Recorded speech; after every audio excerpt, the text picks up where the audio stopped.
Welcome to London Lights, the program where we talk about notable Londoners and people that have made a big mark on the world, in the world of sports, entertainment, politics, or whatever. Today, I'm happy to be joined with a very special guest, Professor Rob Bowman of York University. Rob, welcome to the program. Good to have you here on London Lights. Great to be there, Dan. Yes. So we're going to be talking today about the band, if you can't tell by the picture behind us. And of course, I want to start by having a quick look at your curriculum vitae, your resume. Thanks for sending that along to me.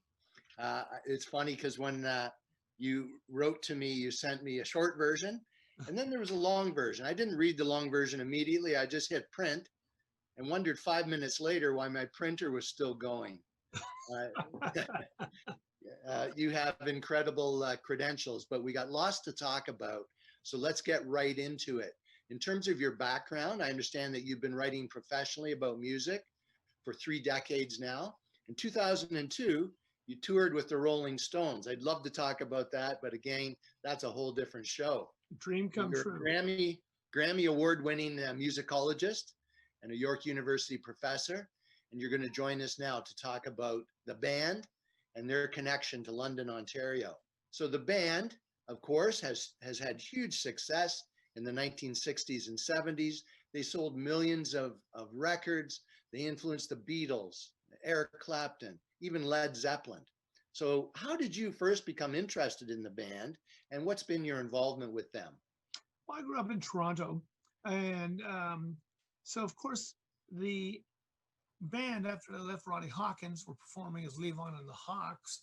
I was too young to see them at that time, but certainly, you know, when I look in the papers, and I was always reading the entertainment section of the Toronto Telegram and so on, and the Hawks were referred to. They're clearly this revered local band.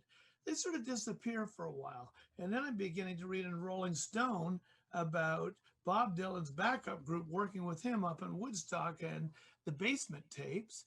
And then, of course, Music from Big Pink comes out. And Music from Big Pink, as I'm sure most of your viewers are aware, was a seminal, groundbreaking record. It was the band's first record as the band, and it went completely against the grain of what popular music and rock and roll was like. This was 1968. I was 11 turning 12, but I bought the record within a month of it coming out. I knew who they were. I adored Bob Dylan. I knew the Toronto connection, and magazines like Rolling Stone were raving about this as the second coming. And of course, took that album home, and it was a shock in many ways and a stunning listening experience. Within about a year and a half, I saw them at Festival Express in Toronto with Janis Joplin, the Grateful Dead, 10 years after Mountain, a wonderful 2-day festival that's got immortalized in that film called Festival Express. And I probably saw them another 10, 12, 15 times, including at Watkins Glen, the 600,000 person festival they played in 73, the biggest rock festival up to that point in history, bigger than I'm not worthy. I'm not worthy. Oh, sure you are. And then you mentioned I'd won a Grammy, and indeed I had. It was for my work on a soul music label called Stax Records, and I've been nominated for several others. But after I won the Grammy, it's kind of interesting. You get calls from people you don't normally get calls from. And one of the calls I got was from somebody at Capitol Records in Canada. Capitol, later EMI, and it's now been swallowed up in another one of those massive record industry conglomerate things. But he called me and said, "Hey, you just won a Grammy. What would you like to do for us?" And I said, "I'd love to do an anthology on the band." And this guy was kind of funny. If I'd said Anne Murray, he would have said sure. But I said the band. And so he was cool with it. And then it became going after the 4 surviving members of the band. Richard had passed away already. And that led me to Robbie and Garth and Rick. Levon would not do an interview if I was going to interview Robbie. I talked to Levon maybe 8 times, but that tension between them unfortunately got in the way. I liked Levon a whole lot, but he said I had to choose one or the other, whereas Robbie wanted me to do Levon and him, and I felt that sort of didn't give me a choice. I ended up doing 15 projects with the band and the band / Robbie Robertson in terms of reissuing different albums, working on Robbie's autobiography in terms of proofreading it and researching it, um, doing various film things. It's been a long and an interesting and fascinating road. I'll give that a quick plug. This is the book I just read by Robbie Robertson called Testimony. I understand you were very involved in that work, and I so much enjoyed that book. But before we go any further, I thought it might be important to mention who the members of the band are. They're in this photograph behind me, and they are Richard Manuel of Stratford, Rick Danko of Simcoe, Robbie Robertson from Toronto and Six Nations of the Grand River, or on the Grand River, Levon Helm of Arkansas, and last but not least, London's own Garth Hudson. This band, of course, was huge, but how huge were they really? And what was their influence? Well, that's a complex question, and it's really two questions. They were really important. They're obviously in the Rock and Roll Hall of Fame. They influenced many, many people, as you wisely said at the beginning of the program. But believe it or not, they did not sell nearly as many records as you might think. And in fact, when I did a reissue of Big Pink, I made it a double CD with all sorts of bonus tracks. It's an incredible reissue. That was in 2001. Are you ready for this? Okay. That reissue finally made Big Pink a gold record that combines all the vinyl sales from the day it was released, the cassette sales, and then finally CD sales, which gives you a sense that, again, they did not sell nearly as many records as we tend to think of them. They were unbelievably important, but they weren't generally an arena playing band. Sure, they played arenas with Bob Dylan, the 74 tour, and they played stadium shows with the Grateful Dead and the Allman Brothers and that one big festival I mentioned, as well as they played Woodstock and Isle of Wight. But when the band toured, Massey Hall was the kind of space they were generally playing unless they were co-billed with a bigger band. Massively influential, not massive sellers. Can you help me with the trajectory of their career? How did they get started? You mentioned Ronnie Hawkins and the Hawks, and of course the band was the Hawks. And I still remember at the age of 10 or so, my parents saying with my aunt and uncle, hey, we're heading down to the Brass Rail Tavern in London. Ronnie Hawkins and the Hawks are playing tonight. And it was this major event in the musical landscape in London at the time. Everyone had to go and cramp themselves into the Brass Rail to see this amazing band and this amazing energetic performance with Ronnie Hawkins and the Hawks. But how did they get from there, London, Ontario, and of course some of the other places they played around town, Grand Bend, Port Dover, Toronto? How did they go from there to being so huge on the world stage and had so much influence on music? Well, I tell you, I'm really jealous of your parents. I would have loved to have been there. And I figured a time machine, I'm going back and we'll go catch them together in London. Awesome. Obviously they were touring a circuit here and they had a circuit down south as well, partially because of Levon's connections, partially because Ronnie Hawkins also came from Arkansas and had a circuit down there. So there's basically two circuits, Arkansas, Texas, and Oklahoma, that area, and then up here, southwestern Ontario.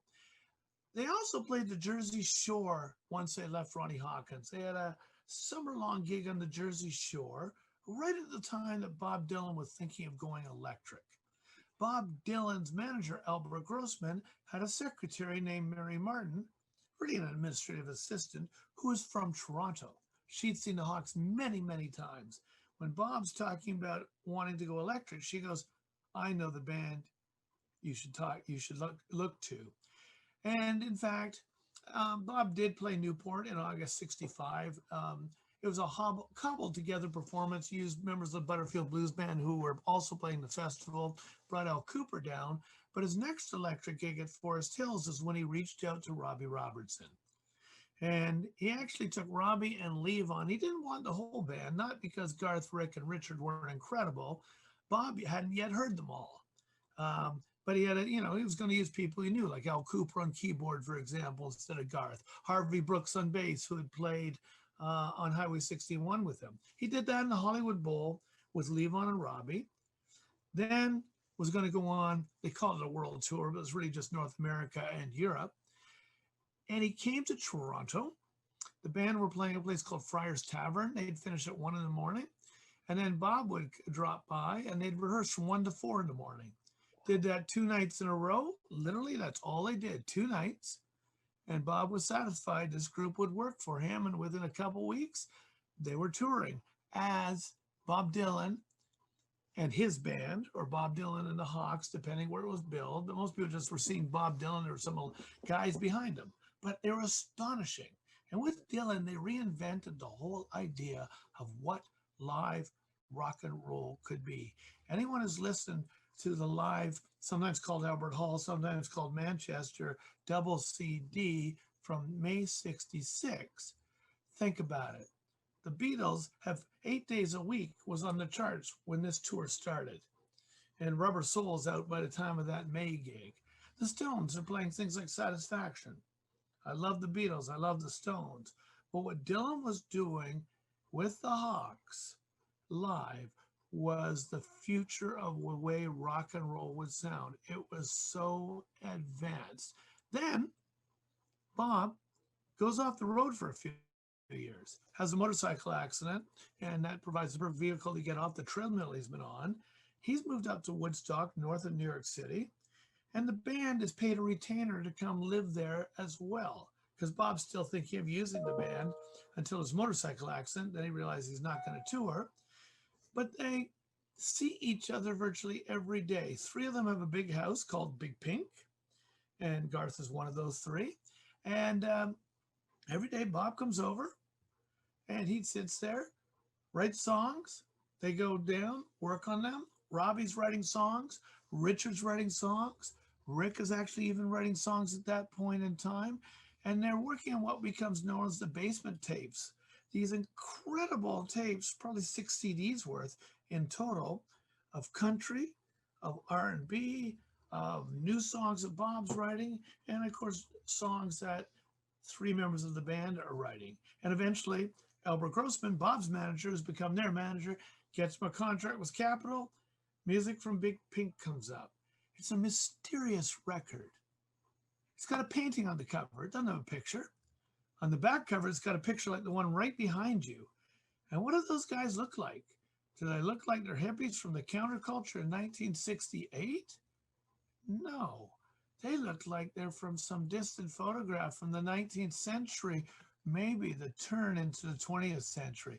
This is an entirely different look, an entirely different way of presenting themselves. And then you put the record on, and it sounds like nothing else in the landscape of rock and roll. The influence of that record was extraordinary. And then they become lauded as one of the most important bands in the history of rock and roll. That's a good point, Rob, for me to stop you there. We have to take a short break, but we'll be right back with more conversation with Rob Bowman. Stay tuned, viewers.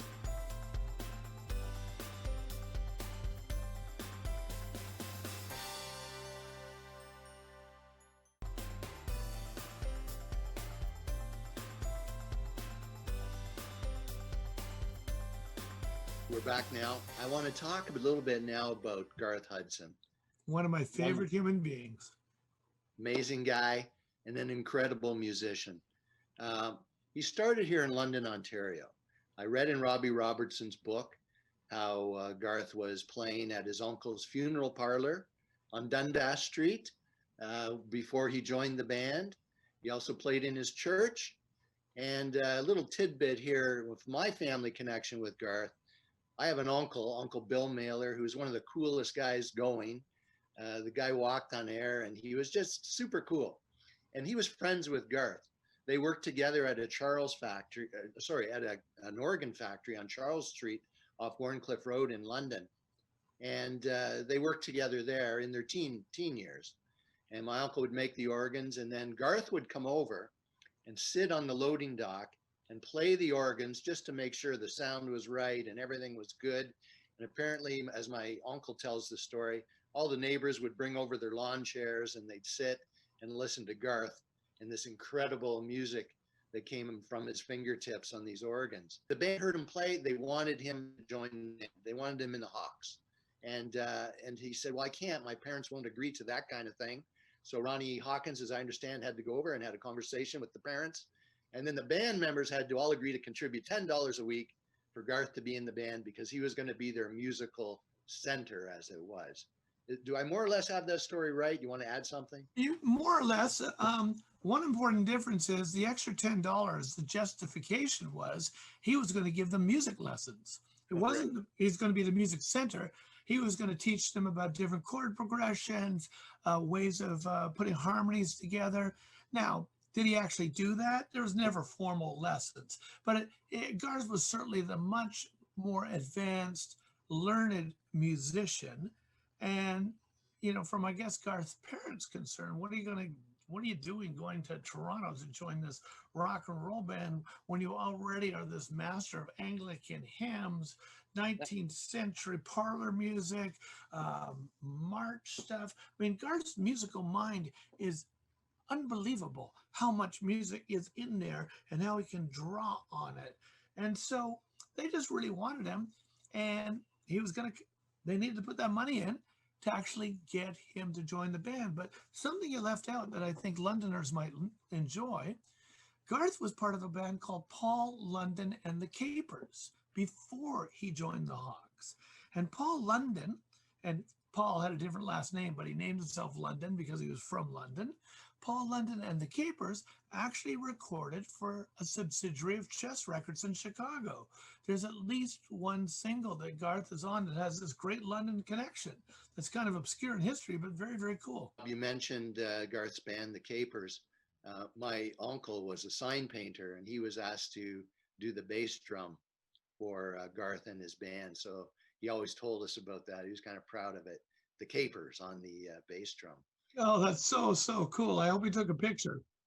I don't know if he did. Too bad. That's Yeah. great. In fact, I don't know if Paul London's still alive, but if he is, you should track him down for your show. Yeah, I'll He'd try be a that. great guest to talk about London and the music scene then, and Garth. I'll try that. Hey, I just wanted to ask you, this band is made up of 4 Canadians, 1 American. Do you think their Canadian character infused their music or influenced the direction that their music went? And I ask that question because as I read about the band in Woodstock, and they're starting to become very well known and recognized, and they said essentially, "Hey, we don't want to be part of the scene. We're here for the music. We want to be a revolution against the revolution, so to speak, and just focus on the music and being the best we can." They weren't your traditional rock stars wanting to be on the cover of Rolling Stone. Do you think their Canadian character, maybe their Southwestern Ontario character, was a factor in any of that? I'm not sure actually it was. I don't think it's unimportant that they were Canadian, though, because how should I put it? All of them listened to black radio out of the United States. Late at night, they'd get WLAC out of Nashville, which was one of those 50,000 watt super channel stations back then. And they'd pick up the signal and it would come up here. They became infatuated with American music and the mythology that surrounds Southern American music. And that's something that if you live down there is different than if you live up here, and it's distance. It's got a romance to it.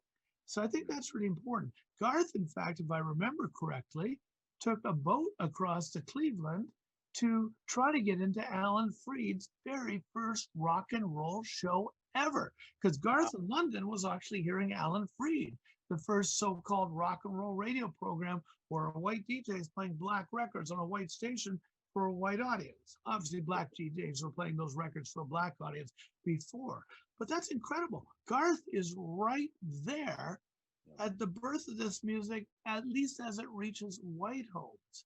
The thing about the band that I think is so unique, and it includes Levon as well, the 4 of them are from up in Canada. One, obviously, Levon from the States, but they all have very unique influences. Rick has this country influence coming out of, near. He's actually not so far from London, Ontario, but he's got very much a country background, tobacco country, and he brings a sound and a way of playing the bass to the band that there's no bass player like him in rock music at that time. Garth is extraordinary. And it has a lot to do with who Garth is as a musician, maybe more than just being Canadian. But if he had been in the States, maybe the religious background might have been Baptist, might have been a little more, intense. Instead, Garth learned all of these, old style Anglican hymns and would work the harmonies from that kind of music and work the actual hymns into things that he'd do. For example, when he played that long opening to Chest Fever, the genetic method, he'd be working in stuff from Anglican hymns. He'd be working in post R&B sounds because, of course, Garth played sax too. And Garth loved the honking tenor sax players of the late 40s. In fact, at one point, he was going to write a book on it. He showed me the prototype for that book. And so this odd combination of parlor music from the 19th century, Anglican hymns from 2 centuries, post-war honking tenor sax R&B from right in the post-war period. And he's also conversant with everything about contemporary rock and roll. This guy could cover the gamut and wove it all into the band. In some ways, Garth was the mad genius. And I don't mean mad insultingly. I mean, it's like the crazed scientists who go, ooh, let's plug that in here. Let's plug that in there. Nobody else would think to plug these two things in. And what it produced was so unique. The very first sound on the very first band record is a guitar thing that Robbie's playing, but it doesn't sound like any guitar you've ever heard because Garth built a little electronic box that to this day, nobody else in the band understands. But it reprocessed Robbie's sound, and they also used it sometimes on the keyboard, and gave it this extraordinarily different sound. Garth being the mad genius. You listen to what sounds like a juice harp on up on Cripple Creek. That's again Garth coming up with this insane little sound filtering through a box off his keyboard. Garth was a magician with timbre, with sound. He was the guy who would take these beautiful pictures that Robbie, Levon, Richard concocted, and he would color them in ways that nobody ever would have thought to. Hey, I just wanted to give a shout out to you, Rob. This is the box set of the band's albums and music all put together in one. And you've written a introduction to that, which is essentially a mini book. And it was just incredible. Loved every word of it. And I started listening to King Harvest. King Harvest Has Come. And I'm listening to this song, and it blew me away. And it got in my mind, one of those earworm things that you can't get out of your mind. And it was just such a wonderful experience to revisit that music again. And I thought, man, I've got to share this with somebody. But who can I call and start talking about the band and how great they are? So I started reading inside the box set, and there was a tremendous write-up that you had done on the band. It's long, it's almost like a mini book, and you started writing this wonderful story of King Harvest and what it's all about. To me, it feels so Canadian. I can hear Robbie Robertson in there. I can feel this area in the music, and your description of it was just exquisite. You did a fantastic job. And it's clear to me why you've won Grammys for this kind of thing. But we have to wrap up. Unfortunately, we are running out of time. I was told that if there's any expert on the band around, it's you. I asked a number of people before I heard of you to do this interview, and they were all reluctant, I think because they felt they couldn't do justice to the band. But you've done an excellent job helping us get a sense of what the band was all about, their connection to the area, their history. And I just wanted to thank you so much for that, for giving tribute to these great musicians, these Canadian musicians with one American, and Garth Hudson of London. Any final thoughts before we wrap it up? Well, I want to say thank you. And I'm so glad that you care enough about Garth and about his connection to London that you're helping to share that with all your listeners out there. I think he's an important part of Canadian music history. He tends to get overlooked in the band's story because Robbie and Levon were the big personalities, if you will. And Garth's story doesn't get told as much as it should. And his role within the band was seminal. Garth, without Garth, Levon, Rick, Richard, and Robbie would have made great music. But it would have been very different music, and I don't think it would be nearly as rich. You mentioned King Harvest. Your listeners should go put that on. And they should listen really closely to these little organ whoops. They're so subtle. It's like whoops that he puts in there. It colors as they go into the chorus in a way that's just magical. Oh, He's truly one of the most unique musicians in the history of popular music. And I work with everybody from Bob Marley to Prince. I know this stuff inside out. I make my living teaching about this at a university, writing for the Rock and Roll Hall of Fame, doing CD reissues, making documentary films. Garth is one of the most unique musicians in rock and roll and popular music history. thank you for that. And Robbie Robertson's guitar on that record as well. Great, incredible. Blows my mind. But there's something so subtle and beautiful about that guitar solo by Robbie in King Harvest Has Come. You want to talk about subtle? Listen to that organ I talked about, and then listen to Levon just going on the bell of the cymbal. Oh, it's so to me, it's one of the most magical moments. The way that organ and that cymbal come together so quietly, so subtly, with corn in the fields. Listen to the rice as the wind blows across the water. King Harvest has surely come. Beautiful. Great way to end the show. Thanks so much, Rob Bowman, for being with us, talking about the band. We're going to wrap up.